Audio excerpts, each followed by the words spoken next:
All right, man, welcome back to another video. In today's video, we're going to talk about 5 common mistakes that I've seen and or made while running TikTok ads for mobile app installs.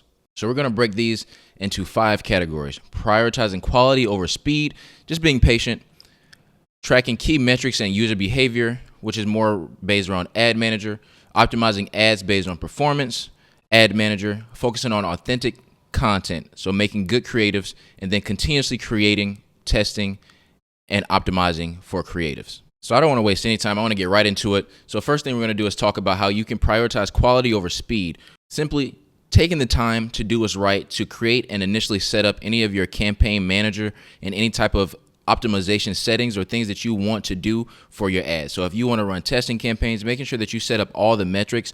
For instance, if it's your Pixel or it's your SDK install, for in this case, we're talking app install. So we're talking installing your SDK and creating all the metrics and variables so that your app is connected to TikTok so that they can see, or your mobile measurement partner, so that you can see and analyze all the data that is being driven by certain actions. So if you want to see installs, making sure that you correctly install your SDK so that the install attributes are sent back to your TikTok Pixel.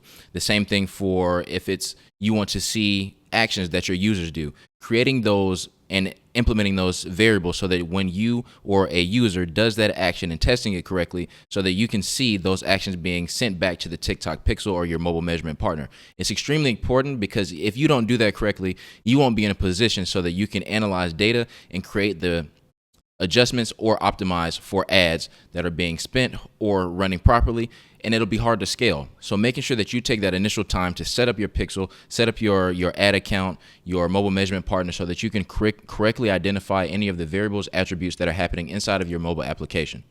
Now that point alone will bring us into the rest of the points outside of creative testing, outside of making and creating authentic and engaging creatives. That point alone will make you and help you drive the rest of your analytics for making data-driven changes and actions. So number two, track key metrics and user behavior. The way that I would look at this is to expand on point 1.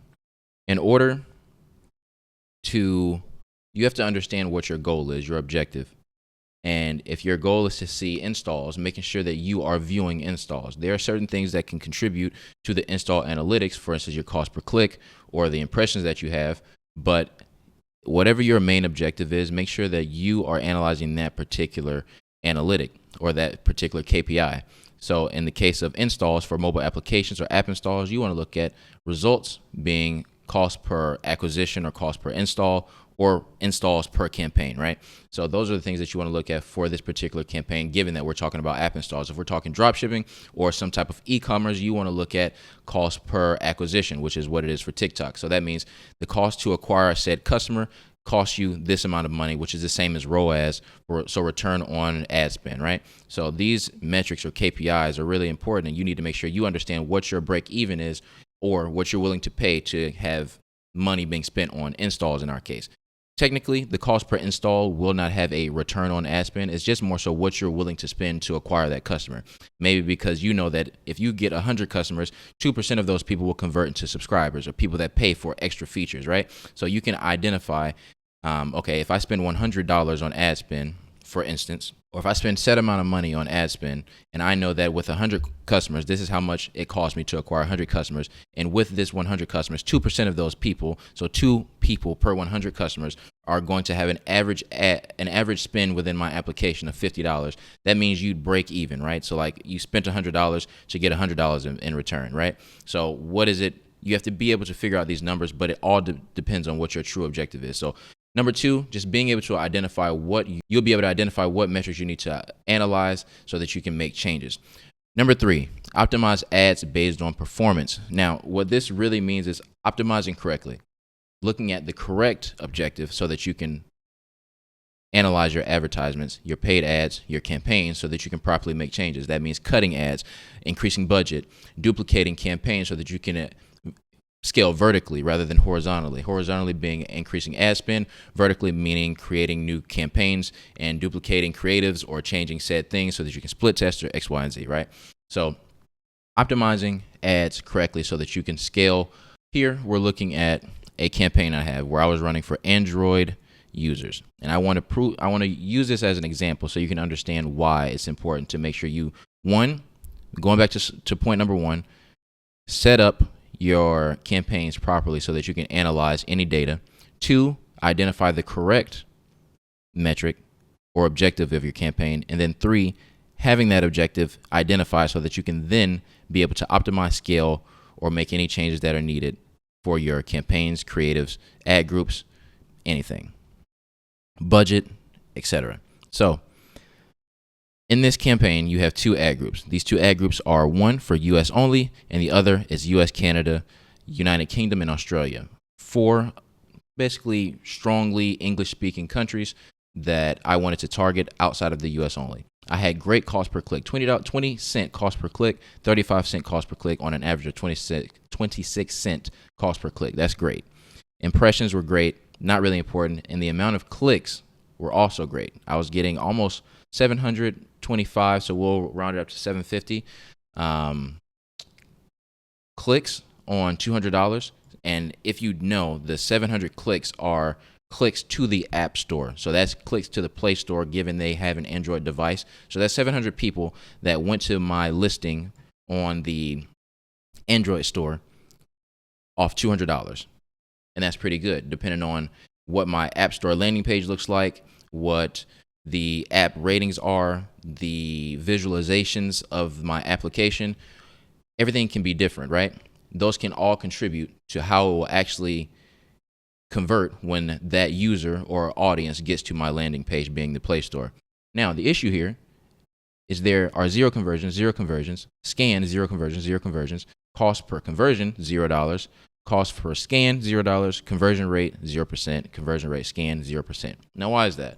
Because I didn't have my mobile measurement partner set up for Windows or Android devices, but I do have it set up for iPhone. Am I worried? No, because I can view that data inside of the Play Store dashboard or developer dashboard, but I can't visualize which creatives sent that data. So I can't scale, for instance, the US, UK, Canada, Australia data or campaign, or the US only ad group. I can't scale either one of those ad groups because I don't know which one converted in more installs. I can take a guess, right?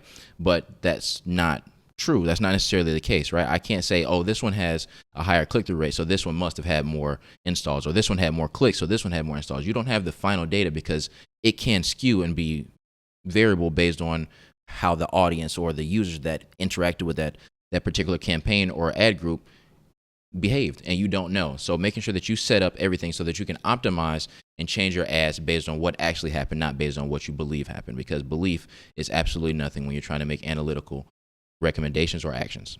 So that's number 3. Optimize your ads based on performance. So in this case, I can't make a true estimate or a guess or a decision based on things that I know for a fact, like this one has more conversions because that's what I'm trying to do, is get more installs for the application, versus this one because they both do not have install conversions being attributed to my TikTok ads manager. So number 4, this is where things get interesting, and this is why I like content creation and digital marketing, because for me it's fun. I like creating videos. So being able to focus on authentic content creation is what I do. I create all the content for either myself or the clients because I enjoy doing it, whether that be the person that I source content from, they send me raw or their version of it, as well as the raw footage, so that I can quote unquote manipulate it or edit it in a way that I find suitable for the audience or the content that I'm creating for said client. So with that being said, you don't want to make advertisements. If you scroll on TikTok now, you can point out exactly when you see an ad in the first 2 seconds, if it is an ad or if it is natural organic content, just because of how the video starts. That alone should tell you if it's an ad. And that's without even having any call to action at the bottom or any highlight saying, shop now or 30% off, just simply based on the video. If you put 2 videos side by side, one is an ad and one is not, and you said in 2 seconds, tell me which one do you believe is an ad, you could probably 90% of the time say this is the ad that's being displayed. That is not the content that you actually want to produce. You want to produce organic content so that it can have a higher click-through rate, so it can have more impressions, a lower cost per click, because that is what people will naturally want to see on their feed rather than ads. If you see an ad every 3 to 4 videos, you'll swipe up, you'll say not interested.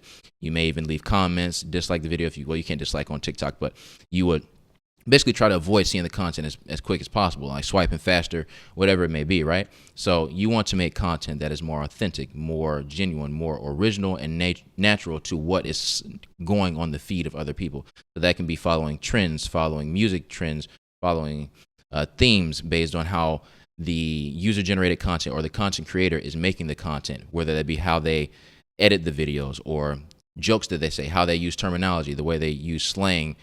Anything can be applicable to make sure that your content is natural and organic on someone's feed. So make sure that you take that into account, because that will not only get you more or a lower cost per click because it's natural content, but also will be more engaging, and your click-through rates as well as your watch time will improve with your advertisements.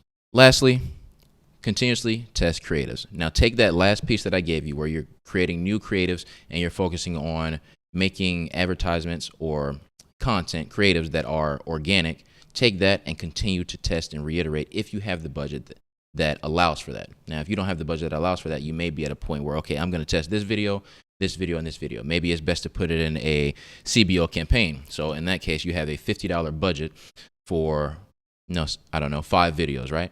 Or 3 videos. And you put 3 videos, everything's the same except for the creative. And you put 3 different ad groups essentially inside of that campaign, and you test them. TikTok will use this algorithm to put more money or ad spend towards which video has the best engagement or which one is performing the best based on the conversion type that you chose for that ad campaign. That is another option, right? So making sure that you have and you continuously improve and modify your creatives based on trends. Things change constantly on TikTok. What was funny yesterday isn't funny today. What's funny today won't be funny tomorrow. So just trying to make sure you reiterate and don't cycle content. You can see, I forget the exact name of the, I remember, frequency. When you run ads, you can see frequency. So you want a lower frequency of your ad. You want a lower frequency number. That means this ad has been displayed to your said user multiple times. So for instance, if you have a 2.0 frequency, that means per user you have, typically they see that ad twice, versus if you have a 1.0 or just a 1 frequency, that means every user or person in that audience sees that ad 1 time. Ideally, you want a lower number simply because that means you're reaching more people. If you have a higher number, that means it's cycling through the same audience. So those are the 5 mistakes that I have made, and I would encourage you to make sure that you do, because 1, it will help the performance of your ads. It will make sure that you can actually modify, optimize, and scale your ads to higher revenues or higher installs in this case, so that you can improve and actually hit your ad campaign objective. So I hope this content was useful. I hope you enjoyed the information. If you want to see more, please subscribe to the channel. Drop a comment below if you have any questions. Yeah, we'll see you in the next video.